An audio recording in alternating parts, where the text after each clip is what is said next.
Impossible de s'échapper. Tout avait été mis en place pour que les déchets ne puissent pas sortir. L'installation avait été bien pensée.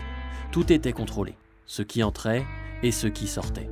Tous les déchets connaissaient le circuit, c'était toujours le même. J'étais un déchet non dangereux.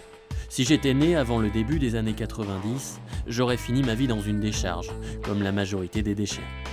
Contrairement aux installations réglementées d'aujourd'hui, ces décharges étaient polluantes pour l'eau, l'air et le sol. Afin de limiter le stockage, 78% des déchets finistériens étaient valorisés.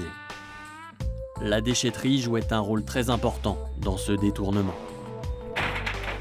La déchetterie d'aujourd'hui, elle a complètement évolué par rapport à des normes environnementales, par rapport à une réglementation bien sûr, et surtout par rapport à une évolution culturelle où aujourd'hui on est dans la valorisation des produits, dans le tri, dans la seconde vie éventuellement pour certains produits. En effet, c'est en déchetterie qu'on fait le tri des encombrants. Les déchets sont triés par les usagers en de multiples flux. Déchets verts, bois, ferraille, gravats, incinérables, encombrants. L'objectif est de valoriser l'ensemble de ces déchets collectés.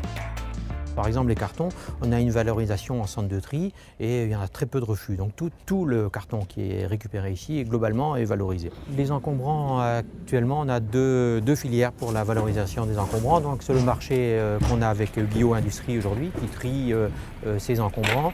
Et la deuxième, c'est un centre d'enfouissement technique à Gueltas, dans le Morbihan, parce qu'on n'a pas de centre en Finistère aujourd'hui. Donc là, il n'y a pas de valorisation, c'est tout simplement un enfouissement. Depuis le début de l'année 2013, les encombrants collectés en déchetterie peuvent être triés à Guipava. Pierre Roland est le PDG des recycleurs bretons qui gère ce centre de tri. Le centre de tri haute performance réceptionne deux types de déchets. Du déchet industriel, donc provenant principalement des industries régionales, des entreprises du bâtiment, des commerçants et des artisans. Par la suite, nous recevons des encombrants de déchetterie provenant en majorité des collectivités. Nous valorisons tout ce qui est carton, plastique, les métaux ferreux, les non ferreux, le bois également, en grande quantité.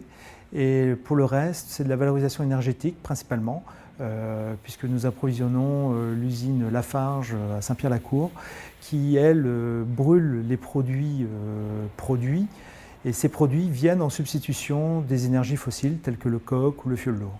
Aujourd'hui, ce centre de tri haute performance s'intègre en amont de la filière enfouissement, puisque l'objectif est de valoriser au maximum les produits entrants et de minimiser finalement les matériaux à enfouir. Le process industriel qui a été monté sur le centre de tri haute performance permet aujourd'hui de valoriser à minima 50% des matériaux entrants. On espère atteindre les 70% à l'horizon 2014. Aujourd'hui, les déchets ultimes du Finistère sont envoyés en dehors du département pour être stockés. À Changé en Mayenne et à Gueltas dans le Morbihan. 124 000 tonnes sont ainsi exportées en dehors du département, dont 44 000 tonnes par les foyers finistériens et 80 000 tonnes par les entreprises. Le Finistère a adopté une définition très stricte du déchet ultime afin de favoriser l'implantation d'installations de stockage sur le département. Sur la commune de Mercey, dans l'Eure, le CETOM gère une installation de stockage de déchets non dangereux, acceptant les mêmes déchets que la définition finistérienne, encombrants et déchets industriels banals.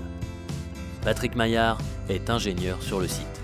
Sur le site de Mercey, on peut trouver par exemple des matières plastiques qui ne sont pas valorisables, des matières issues de la transformation des industriels. On peut trouver tous des matériaux issus des déchets ménagers mais qui ne sont soit pas valorisables, soit qui ne peuvent pas être incinérés. Ces déchets sont issus des encombrants des ménages ou issus des industriels. Et puis après qui sont apportés ici et mis dans un casier pour enfouissement.